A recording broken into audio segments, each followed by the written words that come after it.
So today is the second in the series, on Singapore art, right? Last month I talked about painting, all right? So today will be sculpture. The next two talks will be on contemporary ink as well as contemporary art in Singapore.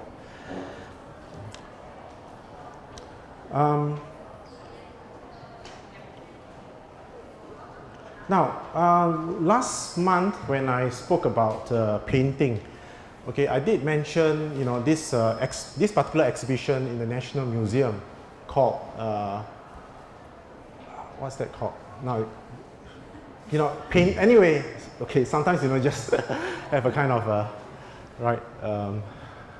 brain, short circuit or something. But anyway, it's a show about painting in Singapore from the 1950s to the 1970s. It's called A Changed World. Yes, now it's come back to me. Okay, and I did mention that in that exhibition, right, one glaring omission, although it's a good show, right, one glaring omission was the absence of sculpture. Okay, I believe there were only two freestanding sculpture. Okay, and one kind of sculpture made from everyday objects by Cheong Soo Ping. Okay, I think these were about the only few, sculptural works. Okay, and those two sculptures were by this artist called Ng Eng Teng, whom I will be speaking about later on. Right now, I suppose this reflects a kind of perception. Okay, perhaps here in Singapore that there was an absence, okay, or a lack of a sculpture scene, okay, especially before the 1970s, right? I don't know, somehow, and this perception is reflected in the fact that there's little written about, sculpture, before the 1970s. Okay, so a lot of literature pertaining to sculpture, okay, are actually from the 1970s onwards, right? But my own research has proven this to be not so correct, and that there were many sculptors even practicing before, the Second World War, right, and even practicing in the 1960s. Okay, although I have to acknowledge that sculpture, has always been secondary to painting, right, in the Singapore art scene. Right? So this particular subject, means a lot to me. I mean, I have a lot of personal interest, right, in this particular subject on sculpture. Right? Now, just to briefly tell you about the scope of today's talk, right, I'll be taking a chronological kind of view of sculpture, all right, tracing sculpture all the way back from the late 19th century all the way to the contemporary. Okay, and at the end of the talk, we'll also be briefly discussing about the so-called expanded notion of sculpture. Right? What constitutes sculpture today? All right, and I'll also be talking briefly about some of the issues, right, surrounding public sculpture. Okay, in recent months, there's been a lot of discussion about public sculpture with the the establishment, for example, of the private art trust. The public art trust. Okay, I'll be talking briefly about that later on. Now, talking about public sculpture, right? Now, this is not to test you, but maybe just to oh, sorry, maybe I'll just operate from here to see if these are familiar to you, right? Now, are they familiar to you? Now, anyone here have seen all the 6 works? Wow, that's great. Okay, and do you know who are the artists behind these 6 works? Some, huh? Okay, good. Okay, and I think for the rest, okay, you're probably not so sure. You've probably not seen them. This is probably the first time. Okay, that's fine. Okay, because I would say most of these sculptures are quite accessible, except for the one on the lower right. Okay, that's I'll be talking about that later. That odd-looking, quirky figure, right? That's perched on the pedestal. Okay, that's a work by Ng Eng Teng. Okay, that's in NUS, on the grounds of NUS. Okay, but the rest are actually in the city, right? In the city. So from left to right, above, on the left you have Anyone knows the nutmeg and mace sculpture? No, it's quite similar. Han Sai Po, I think, has a similar one. It's by Kumari Nahapan. Okay, in case you don't know who Kumari Nahapan is, right, she's also a painter, but more recently she has, she has been making sculptures. And I think when I mentioned that she's the one who created those monumental red chili sculptures, I think, right, right, the name probably, would seem more familiar to you. Okay. Yeah. And that's in Ion Orchard, right? But recently they have shifted it, right? Shifted the location to another part of Ion Orchard. I don't know, in Singapore that we always have this habit of shifting things, okay? And that's a problem for public sculpture, right? Okay, and for public art, okay, as a whole, right? And then the one in the middle, the very colorful one that looks like a Christmas tree, right? Okay, that's a work called Momentum by David Gerstein, or Gerstein. All right, and that's in, anyone knows? Finlayson Green, right? The exact location, right? In the city, right? In the central business district. Okay, and it shows, it's actually made of metal. Okay, layers upon layers of human figures building up to a kind of momentum, right? Reflecting the dynamism, the energy of, the vibrant city of Singapore, right? And of course, people, as I said, have criticized it as being a Christmas tree, right? It's being a much derided sculpture, okay? But others see it as, well, it provides a very good contrast, okay, with the dour, kind of buildings in the background, okay? So you have something very colorful, right? Okay, to provide vibrancy to the area. Okay, and also to serve as a kind of cultural marker in a sense. Then on the third sculpture, bottom, the top, okay, the third one at the top, is work by Ao Ti Hong, right? Ao Ti Hong is a well-known, right? I would call him, a kind of a second generation artist, right? He's a painter as well as sculptor. And his works can be seen right around Singapore. And this one can be seen in the, in that Boat Quay, right? Boat Quay area. Okay, it depicts, he wanted to, the sculptures were done to mark it as a historical site, okay, where, there were a lot of trading being done, during the 19th century, right? And it depicts Louis Johnston, who is a well-known businessman and also an arbiter of public disputes. Okay, here is probably trying to settle a dispute between a Malay chief and a Chinese trader. Right, and the baby, the big baby, the big white baby. Okay, that's a work by Mark Quinn. Okay, Mark Quinn, is most well known for his own self-portraits made from his own blood. Okay. Right, so he was, and here, this is a work by him. I don't know whether you have seen it. It's somewhere around Marina Bay, Gardens by the Bay, that's right. Okay, well, personally, I've not seen it yet. Okay, and, this work, again, is by a foreign, again, there's been a lot of discussion about, Singapore trying to bring in public works, okay, or commissioning public works by so-called A-list artists. Okay, so we have works by Anish Kapoor, right? We have works by Dali. Okay, and so that in a sense there's been discussion about whether local sculptors have been left out in a sense.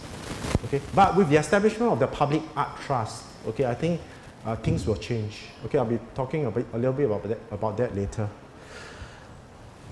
Okay, and then of course the bird. Okay, no second guessing who did that. We have some of the works here by the same artist, Botero. Okay, Botero, and Eng Teng's Contentment. Okay, I'll be talking about that later on. That's a really historic and iconic work, right, of Singapore art. Okay, so much for the quiz. course. Of course. Right. Now, Sir Stamford Raffles. And this was executed in the 19th century, in the late 19th century. Anyone knows who sculpted the Raffles statue? No idea. Yeah, I was telling my student, hey, you should know this, right, as a Singaporean, right? Well, actually, I don't blame them because I think not many Americans know who sculpted the Statue of Liberty, right? Okay, but we should at least know, right, who sculpted this work. Okay, but anyway, before coming to that, right, this particular work was actually unveiled in 1887 on the Golden Jubilee of Queen Victoria's reign. Okay, and this pictures, makes a statement. If you look at the photo on the left, okay, because it was unveiled by the Governor Sir Frederick Well in the presence of the Malay princes and rulers, right? So you could see that, one could see the symbolic importance of this sculpture, right? And it's the same with, other sculptures in this, made in this tradition. This is what you call commemorative, or even what you call heroic sculpture. Okay, sculptures that were meant to celebrate the achievements of, a famous person, right? Now, it was first sited somewhere along the Esplanade, and then it's moved to the Padang, right? As you can see there, a picture on your right, okay?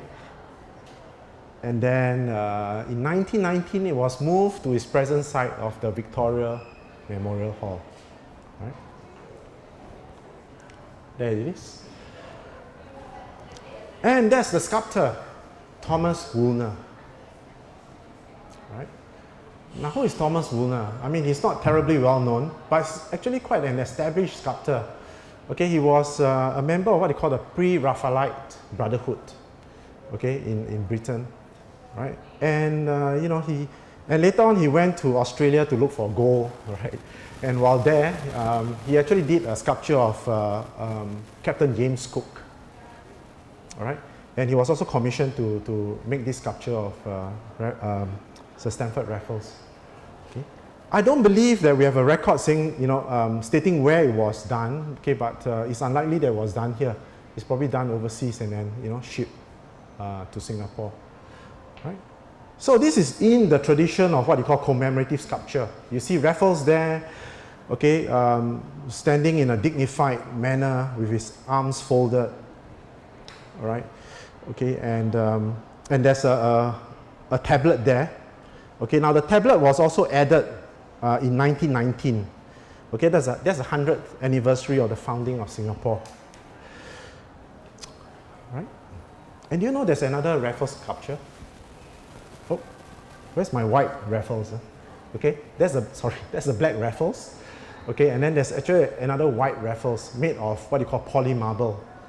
Okay, and it stands not far from this Raffles sculpture, somewhere along in Boat Quay as well, right? And it marks the site where Raffles supposedly landed.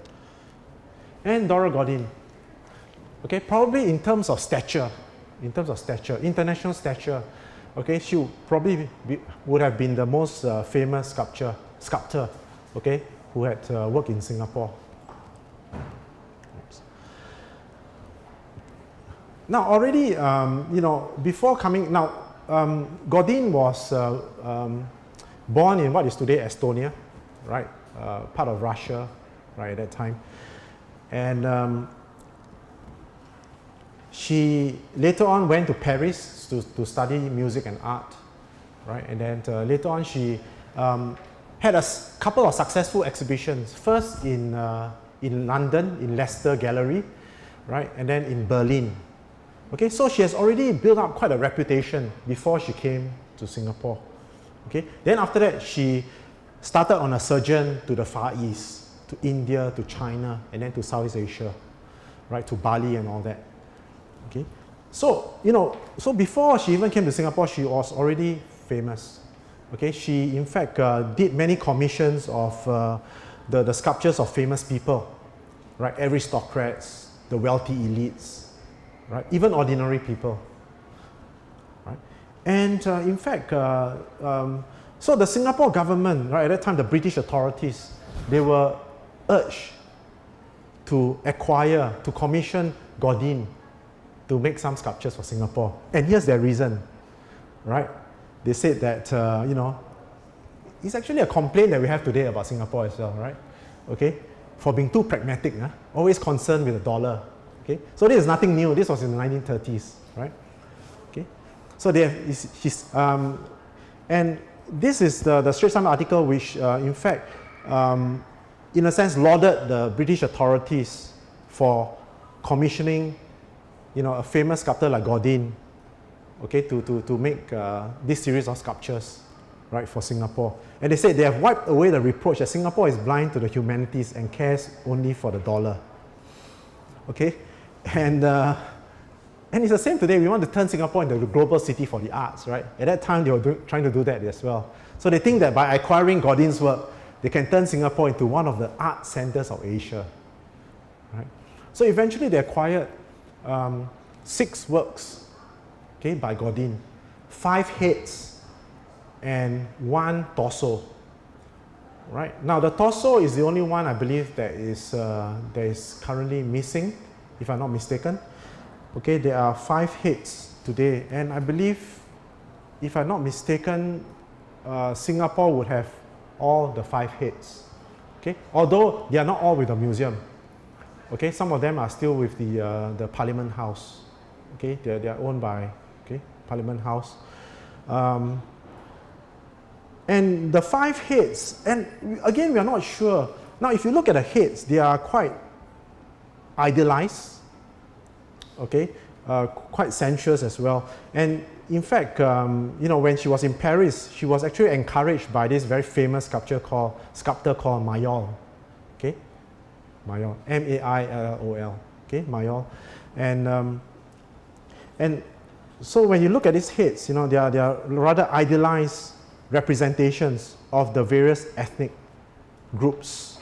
Okay. Now, Malay, Indian, Chinese head we can understand because these are the ethnic groups in Singapore. But there are a couple of others like Mongolian head. Okay, we're not sure why you know she was asked to do a Mongolian head, right? And the torso actually that's missing is a torso of a Cossack. Okay, so we are not sure again why a Cossack, right? Okay, and we are not sure again why the British authorities are interested in, you know, representations of ethnic groups, right, as a subject. Okay, and these were eventually displayed in the interior of what you call the municipal building. I'm not sure whether that's City Hall. Okay, it could be City Hall, right, the municipal building, right. So today they are actually displayed. Okay, well, at least that's the last time when I saw it, right, along the corridors of Parliament House. Okay. And I believe the National Gallery has a couple of these heads as well. And Dora Godin is made more famous, I would say, right, by her association with our own very famous war heroine, Elizabeth Choi. Okay, and as you know, Elizabeth Choi was tortured by the Japanese, okay, by giving money and food to the prisoners in Changi, right, and acting as an informant for the British. Okay, and after the war, she and her husband went to London, partly to recuperate, okay, partly to receive a medal from, I believe it's the OBE, okay, from the British king. Okay, and she, you know, and while there, you know, she met Godin, and, you know, Godin was also struck by a figure, I suppose, and asked her to pose for her. Okay, but having been tortured by the Japanese, right, Elizabeth Choi was a bit conscious of her own body. Okay, but eventually she relented, and she saw the whole experience as a very therapeutic one for her. Right. So here you have, you know, 2 of the sculptures of Elizabeth Choi. One is Serene Jade, which is in a collection of the National Museum. Okay, and the other one is Flawless Crystal, which is today in London. Okay, I'm not sure in which institution. And lastly, talk about how we treat our public sculpture. You know, And this was the one that actually got me writing to the forum. Okay, I wrote to the forum. That was in 2011.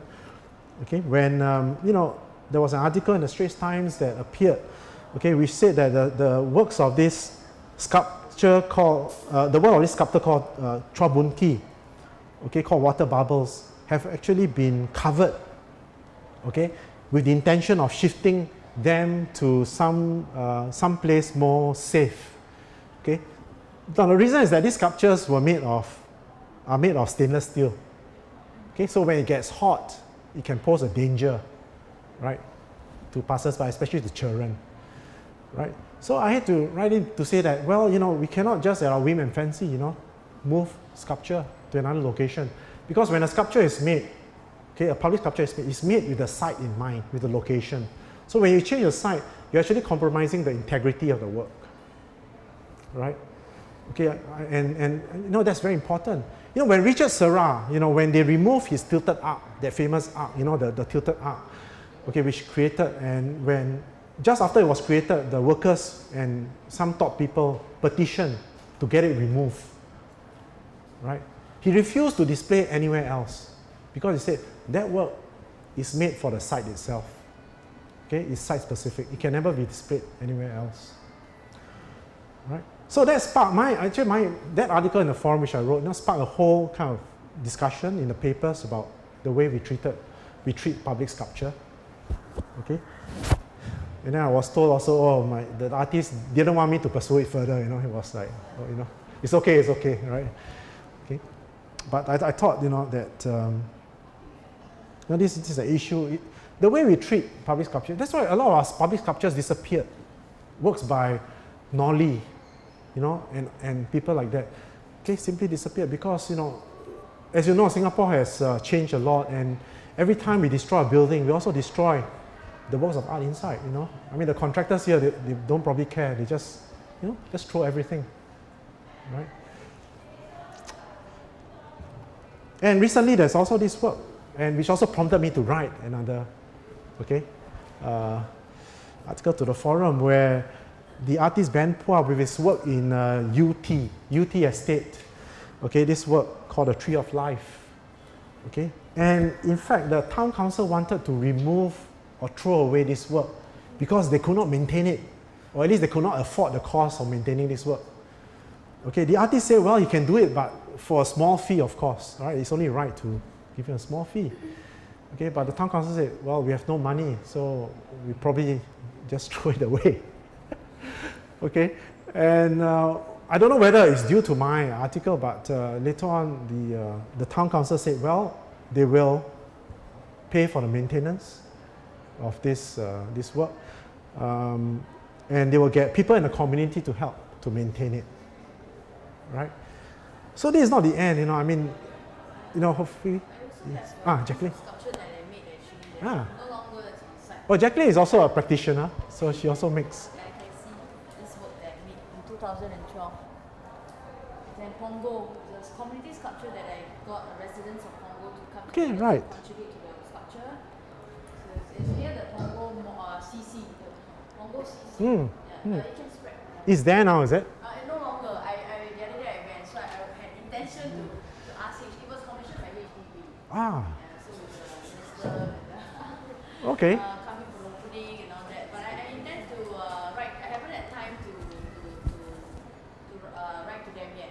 Okay. What you want to write to them about? Just ask them when, because they told me that the sculpture is supposed to be there for 3 to 4 years. Oh, but it's gone. It's gone because in 2012. Yeah. Okay. I made the sculpture in 2012. Right. Okay. So you don't know where it is now? I don't know. Oh boy, you see, that's the problem. You see, that's the problem. Missing sculpture report. It's actually a nice project because they wanted this Pongo. The emphasis to me was that Pongo was it's a new resident area, and they wanted the residents to come together and make something. We conducted a workshop. Yeah. And then the families contributed recycled materials from their house, metal like pots and pans. Oh, okay, right. And then so I used their elements and then made it into the sculpture. Right. I intend to check, but I haven't had time. So you went one day and then you saw it's gone. I Oh, that must be quite a shock to you. Yeah, I was kind of shocked, but I never had the chance to do Oh it. dear. So Okay. definitely when you brought this up, I thought I know. should share. Yeah. Hopefully it's still intact, you know. Yeah. Yeah. Yeah, I do. I will write I will check with the HDB. It's true. And you know, in America, they have a buyback clause. I don't know whether they have it in Singapore. If you were to destroy the sculpture or anything, the artist has a right to buy back. Of course, there's an irony as well because the work is so expensive that the artist cannot, you know, simply just buy back the work. You see? But at least inform the artist where, Yeah, you know, the work is moved to. whether you're going to Yeah. You see? they Yeah. rough cues. Yeah. You have to think of maintenance as well. You just can't, you know. Tell them actually say that you have maintenance, of course, that you have to have the Correct. But even if you don't, even if it's not the artist who's doing the maintenance, but you do hire somebody else. Precisely. So the public art trial is good because they built in the maintenance costs in the commission, you know, the fee. So that's good. Yes, I've ended my session. Maybe you want to hear your views if you have any, you know.